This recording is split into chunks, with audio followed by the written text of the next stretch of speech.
आज हम मौजूद हैं झबरेड़ा में और आज हम बात करेंगे जो कांग्रेस के वरिष्ठ नेता हैं और काजी निजामुद्दीन जो मंगलौर से कांग्रेस के विधायक हैं, उनके खासम खास और विश्वसनीय लोगों में शुमार वीरेंद्र जाति से, जो यहाँ पर लगातार कांग्रेस के लिए काम कर रहे हैं और कांग्रेस पार्टी को आगे बढ़ाने का काम कर रहे हैं। आज वो हमारे साथ हैं। हम उनसे बात करेंगे कि आखिरकार झबरेड़ा में कितना विकास कार्य हुआ है और कितना विकास कार्य अभी होना बाकी है। वो सभी बातें आज आपको सुननी पड़ेंगी, आपको देखनी पड़ेंगी। हमारे साथ आज जाति जी, आपका बहुत बहुत स्वागत है समाचार प्लस टीवी में। हम आपसे ये जानना चाहते हैं कि झबरेड़ा जो विधानसभा है उसमें कितना विकास कार्य आज तक हो पाया है और अभी किसकी ज़रूरत है, कितने विकास कार्य की ज़रूरत है। सबसे पहले सभी भाई बहनों को नमस्कार, आप लोगों का स्वागत है। देखिए, विकास कार्यों को लेकर के आपने मुझसे सवाल किया है आरिफ जी। विकास कार्यों को आज झबरेड़ा विधानसभा के विकास कार्यों को लेकर के आज मैं एक बहुत बड़ा हैरान करने वाला खुलासा करने जा रहा हूँ, जो आज तक मुझे लगता है किसी ने ना किया हो।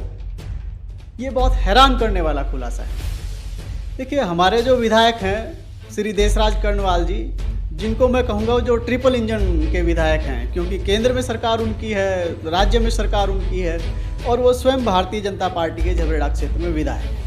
उनको लेकर के मेरा खुलासा ये है, ये उत्तराखंड विधानसभा की कार्यसूची है जो हम सवाल अपने विधानसभा क्षेत्र के विधानसभा में रखते हैं और जिनको जो ग्राउंड मानते हुए जो विकास कार्य किए जाते हैं उसकी ये सूची है। और ये मैं अभी तक 2019 तक की निकाल पाया हूँ। मैं इसका एक कॉपी भी आपको दूंगा सार्वजनिक करने के लिए।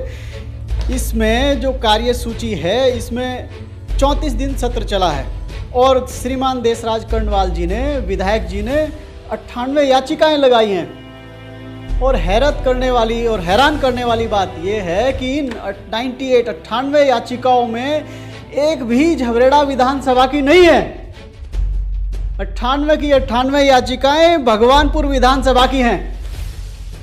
वो झबरेड़ा को लेकर इतने लापरवाह हैं, बिल्कुल चिंतित नहीं हैं। यानी विधायक झबरेड़ा की जनता ने बनाया और विकास कार्य देखिए भगवानपुर के हो रहे हैं, भगवानपुर के हो रहे हैं। इससे बड़ी शर्मनाक बात और क्या हो सकती है। श्रीमान देशराज कर्णवाल जी यहाँ झबरेड़ा की जनता को मूर्ख बना रहे हैं, झबरेड़ा की जनता से वोट ले रहे हैं और कार्य भगवानपुर का कर रहे हैं। ये झबरेड़ा विधानसभा की जनता है श्रीमान, ये बहुत समझदार है, ये आपको बिल्कुल माफ़ नहीं करेगी और 2022 में आपको आईना दिखाने का काम करेगी।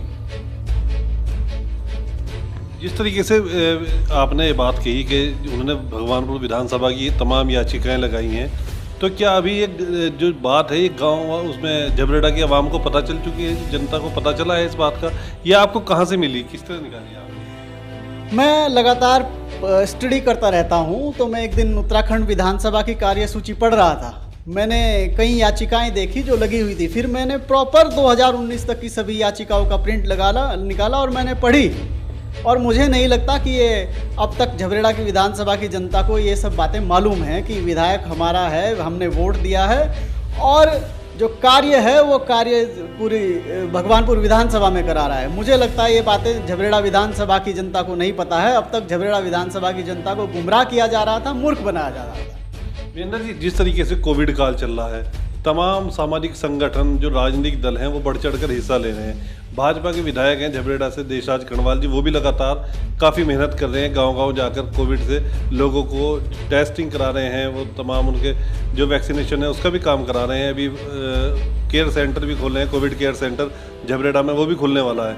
आप कहाँ हैं? आप तो दिखाई नहीं दे रहे हैं कहीं भी। देखिए, हम लोग भी अपने सामंजस्य अनुसार लोगों की मदद कर रहे हैं और हम लोग, आपने आरिफ जी पहले भी देखा होगा, लाइमलाइट मारने के लिए सोशल मीडिया ये वो सब मैं बहुत कम इस्तेमाल करता हूँ। मैं कोई झबरेड़ा विधायक देशराज कर्णवाल जी की तरह नहीं हूँ कि 27 तारीख को उन्होंने कोविड प्राइवेट हॉस्पिटल जो है कोविड केयर सेंटर बनाने का, और जिसके उद्घाटन के चक्कर में, सोशल मीडिया के चक्कर में, तहसील प्रशासन ये सब आने के चक्कर में लोग मर रहे हैं और वो उसको डिले किए जा रहे हैं। हम लोग ऐसे नहीं हैं, हम लोग ग्राउंड पे काम करने वाले हैं और अब सामर्थ्य अनुसार हम और हमारी पार्टी कोविड के लिए, कोविड जो पीड़ित हैं उन सब के लिए कार्य कर रही है। जो झबरेड़ा के जो अस्पताल हैं, सरकारी हॉस्पिटल हैं, जो हॉस्पिटल हैं, प्राइवेट हॉस्पिटल हैं, क्या सब में अच्छा काम हो रहा है कोविड को लेके? कोविड को लेकर के झबरेड़ा विधानसभा के पीएचसी सीएचसी बिल्कुल शून्य में हैं। ना तो वहाँ पर कोई डॉक्टर है, ना ही प्राथमिक उपचार है, ऑक्सीजन सिलेंडर्स की व्यवस्था नहीं है। अरे भाई, माननीय श्रीमान देशराज कर्णवाल जी ने, अभी मैं एक पढ़ रहा था पेपर, उसमें उन्होंने प्राइवेट हॉस्पिटल्स को अपनी निधि देने की बात कही है। क्या उनको सरकारी तंत्र पर विश्वास नहीं है? क्या उनको सरकारी डॉक्टर्स पर विश्वास नहीं है? क्या वो पीएचसी और सीएचसी को डेवलप नहीं कर सकते? पीएचसी और सीएचसी को डेवलप अगर वो करेंगे तो जितने भी उपकरण उनकी विधायक निधि से खरीदे जाएंगे या जो भी आएंगे, चलो भाई कोविड काल है, ये हो सकता है 2 महीने रहे, 3 महीने रहे, 4 महीने रहे, पर वो जो उपकरण हैं, जो सुविधाएं हैं, वो लोगों के ताउम्र काम आएंगी झबरेड़ा विधानसभा की जनता के। मैं मानता हूँ प्राइवेट हॉस्पिटल को निधि देने की ज़रूरत क्यों पड़ी, ये भी एक बड़ा सवाल है। मैं तो बल्कि इसमें कहूँगा कि ये कहीं शक पैदा करता है, ये कोई कमीशन खोरी का शक पैदा करता है। वो तो कह रहे हैं, झबरेड़ा विधायक कह रहे हैं कि वो अपने निजी खर्च पे जो प्राइवेट हॉस्पिटल है, जो कोविड केयर सेंटर बना रहे हैं, वो अपने निजी खर्च पे बना रहे हैं। 60 सिलेंडर जो ऑक्सीजन के लेके आए हैं वो भी उसी की लेके आए हैं, अपने खर्च पे, अपने निजी खर्च पे इस्तेमाल। नहीं, अगर वो निजी खर्च पे इस्तेमाल कर रहे हैं तो फिर प्राइवेट हॉस्पिटल को निधि देने की ज़रूरत क्यों पड़ रही है? और उन्होंने जो होम सेक्रेटरीज़ हैं उनको भी चिट्ठी लिखी है, मेरे संज्ञान में ये है कि उनको फिर प्राइवेट को निधि देने की ज़रूरत क्या पड़ रही है अगर वो पर्सनल खर्चे से कर रहे हैं तो। और वो 60 सिलेंडर हैं कहाँ? तकरीबन 4-5 दिन पहले वो मुरादाबाद से चले हैं, अब तक तो झबरेड़ा की विधानसभा की जनता को मिले नहीं है। तो क्या विश्वास करें? झूठ के सहारे कब तक रहें? जनता मर रही है, यहाँ की जनता त्रस्त है। अच्छा, जो अभी हाल ही में जो मामला हुआ है बख्तोवाली गांव में, तो लोगों ने उनके साथ काफ़ी अभद्रता की है। क्या मानते हैं कि क्या एक जनप्रतिनिधि के साथ इस तरह से व्यवहार होना चाहिए?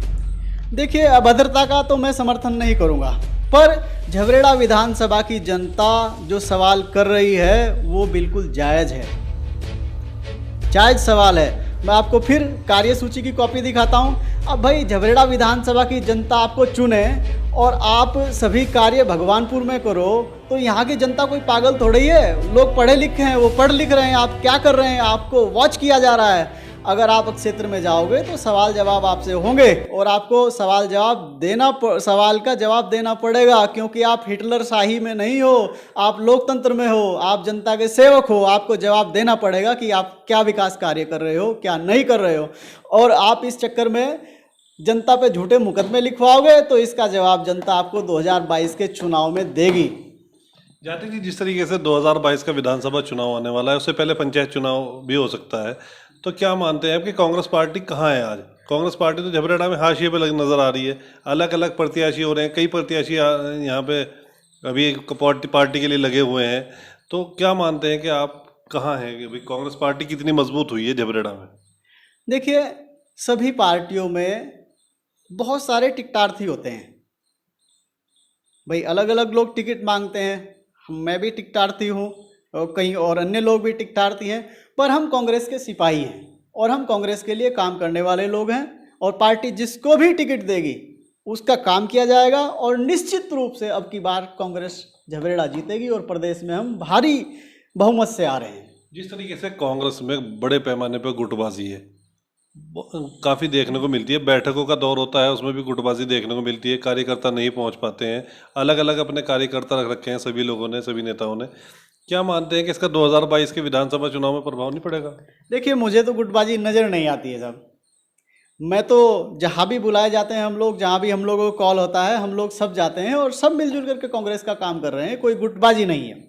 अगर आपको कांग्रेस प्रत्याशी नहीं बनाती 2022 में तो फिर क्या करेंगे आप? दूसरी पार्टी बदलेंगे?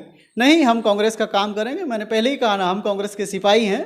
पार्टी जिसको भी टिकट दे पार्टी का काम जारी रहेगा। आप मानते हैं कि जो कांग्रेस है वो प्रीतम सिंह खेमा अलग है, हरीश रावत खेमा अलग है, तो अलग अलग गुटबाजी, अलग अलग खेमे, क्या मानते हैं आप? हैं इस तरह का? नहीं, ऐसी गुटबाजी नहीं है। हरीश रावत जी हमारे सीनियर लीडर हैं और प्रीतम सिंह जी हमारे प्रदेश अध्यक्ष जी हैं। ऐसा मैंने कभी नहीं देखा। वो सब एक मंच पे आकर के काम कर रहे हैं। किसके नेतृत्व में पार्टी चुनाव लड़ेगी, ये तो अभी कार्यकर्ता भी मालूम कर रहे हैं कि कौन होगा सीएम का चेहरा, किसके नेतृत्व में पार्टी लड़ेगी चुनाव? देखिए, ये तय करना तो ऑल इंडिया कांग्रेस कमेटी के अध्यक्ष का काम है, माननीय अध्यक्षा जी का काम है। वो क्या तय करें, ये बहुत बड़े स्तर की बात है, मैं इस पर कोई टिप्पणी नहीं कर पाऊंगा। ये थे हमारे साथ कांग्रेस के वरिष्ठ नेता वीरेंद्र जाती जो बता रहे थे कि कांग्रेस कार्यकर्ता एकजुट हैं, कांग्रेस पार्टी में किसी तरह की कोई गुटबाजी नहीं है, ना कोई प्रीतम खेमा है, ना कोई हरीश रावत खेमा है, सभी एकजुट होकर और पार्टी को मजबूत करने में जुटे हुए हैं। और आने वाले 2022 के विधानसभा चुनाव में कांग्रेस एक पूरी ताकत के साथ उभर कर सामने आएगी। जिसे भी पार्टी टिकट देगी उसी को यहाँ पर भारी बहुमत से जीत हासिल होगी। आरिफ नियाजी, समाचार प्लस टीवी, रुड़की।